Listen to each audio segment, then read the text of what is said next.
অবশ্যই এই ৩টা টিমে যদি আমরা দেখি যে বাংলাদেশের বেস্ট প্লেয়ারদের নিয়ে তৈরি করা হয়েছে এবং হ্যাঁ, আপনি যদি আমাদের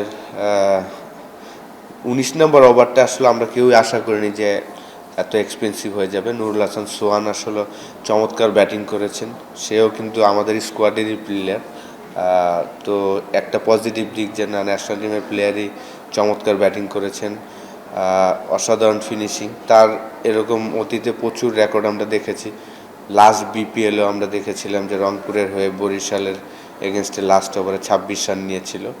তো খুব ভালো লেগেছে তার ব্যাটিং। এবং আপনি যেটা বললেন, ক্রিকেটে এটা হয়। আমি মনে করি যে কালকে থেকে আজকে আমাদের সবাই এফোর্ট দিয়েছেন। কালকে হয়তো আমাদের যতটা এফোর্ট আমার কাছে মনে হচ্ছে তার থেকে আজকে বেটার এফোর্ট দিয়েছেন সবাই। এটা আসলে লিটন ভালো বলতে পারবে। এবং যেহেতু আমাদের অপশন প্রচুর, আপনি যদি দেখেন যে আমাদের 3টা কোয়ালিটি স্পিনার আছে এবং 3টা সিম বোলার, সেই কারণেই হয়তো মুস্তাফিজকে এই 2টা ম্যাচে ফুল কোঠা করানো হয়নি। আশা করি ফাইনাল ম্যাচে যদি আমরা যাই তখন হয়তো বা ফুল কোটাই সে করবে। আমার কাছে মনে হয়েছে লিটন চিন্তা করেছে মুগ্ধকে একটা এক্সপিরিয়েন্স দেওয়ার জন্য। মুস্তাফিজ তো এই ধরনের এক্সপিরিয়েন্স তার লাইফে প্রচুর করেছেন। তো মুগ্ধ যদি আজকে এই ম্যাচটা জিতাতে পারতো তাহলে কিন্তু তার একটা বিরাট একটা এক্সপিরিয়েন্স হতো। লিটন অলওয়েজ, আমি যেটা মনে করি যে তার সাথে অল্প সময় কাজ করে যেটা আমার কাছে মনে হচ্ছে, সে অলওয়েজ চিন্তা করে যে প্লেয়ারকে ব্যাক করার চিন্তা করে, যে কোনো প্লেয়ার, যেহেতু লিটন মুস্তাফিজ এই ধরনের সিচুয়েশন প্রচুর বল করেছেন। মুগ্ধ যদি এই সিচুয়েশনে ম্যাচ জিতাতে পারতো তার জীবনে একটা এক্সপিরিয়েন্স হতো, সেই কারণেই সে চেষ্টা করেছেন। উইকেটটা কালকে একটু স্লো ছিল শুরুর দিকে। যদি দেখি যে আমরা যখন বোলিং করলাম প্রথম 2-3 ওভার একটু বল আসতেছিল স্লো, কিন্তু আজকে উইকেট খুব চমৎকার ছিল। রানটা আর একটু বেশি হলে ভালো লাগতো।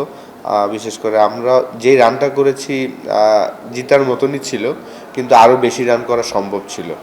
আমরা কিছু কিছু সময় রং টাইমে কিছু ব্যাটসম্যান আউট হয়েছে, সেই জায়গাটা যদি এটাও একটা প্রবলেম। আমি মনে করি যে আসলে তারা রিসেন্টলি বিপিএল খেলেছেন এক একজন এক একটা পজিশনে, লাইক তৌহিদ হৃদয় পুরা লাস্ট 6টা ইনিংসে ওপেনিং করেছেন, এখানে এসে 5-এ এসেছেন। খুব তাড়াতাড়ি সুইচ করাটা একটু টাইম লাগছে। আশা করি যদি আমরা ফাইনালে যাই ইনশাল্লাহ এই সমস্যাগুলো কাটিয়ে উঠবে। যে কোনো খেলাই তো আমরা লাইভ হলেই খেলা দেখি যদি টিভিতে আসে। এবং অবশ্যই যেহেতু আসলে এই ফরম্যাটটা আমি 4বার খেলেছি এবং ক্যাপ্টেন্সিও করেছি 2বার, নতুন রোলে আমি হয়তো বা টিমের সাথে আছি। এইটা একদম শেষ হয়ে গেছে। এই পার্টটা নিয়ে আসলে চিন্তা না করাটাই বেটার, কারণ আমরা এখন এই টুর্নামেন্ট নিয়ে আছি। তারপর হয়তোবা ন্যাশনাল ইলেকশনের পরে বিসিএল হবে, সেটা নিয়ে ব্যস্ত থাকব। যদি প্লেয়াররা ব্যস্ত থাকে তখন কিন্তু আসলে এগুলো নিয়ে চিন্তা করার সময়ও থাকে না। অবশ্যই আমি মনে করি যে আমাদের বিশেষ করে টি-20 এবং টেস্ট টিমটা, যেহেতু আমি লাস্ট সিরিজে কাজ করেছি এই 2টা ফরম্যাটেই, আমার কাছে মনে হয়েছে যে খুব গোছানো আছে।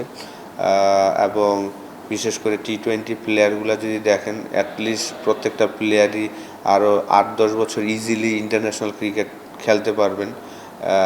ওই বয়সটা তাদের আছে, ফিটনেস লেভেলটাও ভালো। অবশ্যই যেহেতু ওয়ার্ল্ড কাপ মিস করছি, তো সামনের ওয়ার্ল্ড কাপের পরে যে আমাদের সিরিজগুলো হবে খুব ইম্পর্টেন্ট, যে ওইখানে আমরা সবাই আমাদের বেস্ট ক্রিকেটটা খেলি। কারণ ওয়ার্ল্ড কাপের পরেই কিন্তু আমাদের প্রচুর ক্রিকেট, পাকিস্তান আসবে, নিউজিল্যান্ড আসবে, অ্যাওয়ে ট্যুর আছে অস্ট্রেলিয়া, সাউথ আফ্রিকাতে। তো সবগুলা সিরিজে আমরা যেন ভালো খেলি, সেই প্রিপারেশনটা মেন্টালি এবং ফিজিক্যালি যেন আমরা রেডি হই, খেলাগুলো নিয়ে যেন চিন্তা করি, এটা খুব ইম্পর্টেন্ট। আমি যেহেতু আমার কাছে ভালো লাগে কারণ আপনার লিটনের ক্যাপ্টেন্সি যেই জিনিসটা সবচেয়ে ভালো লাগে, যে বলারকে অলওয়েজ অপরচুনিটি দেয় কামব্যাক করার, এবং নতুন নতুন সিচুয়েশনে ফালানোর চেষ্টা করে। যে এই জিনিসগুলো যেমন যেটা বারবার বলছি যে মুস্তাফিজ 2015-16 থেকে খেলছেন এবং সে কি করতে পারে আমরা সবাই জানি। তো ওই ধরনের সিচুয়েশনে একটা ইয়াং প্লেয়ার বা যেই প্লেয়ারটা আমাদের রেগুলার টিমে থাকবেন, তো তাকে দিয়ে করানোটা আমি মনে করি যে একটা পজিটিভ দিক।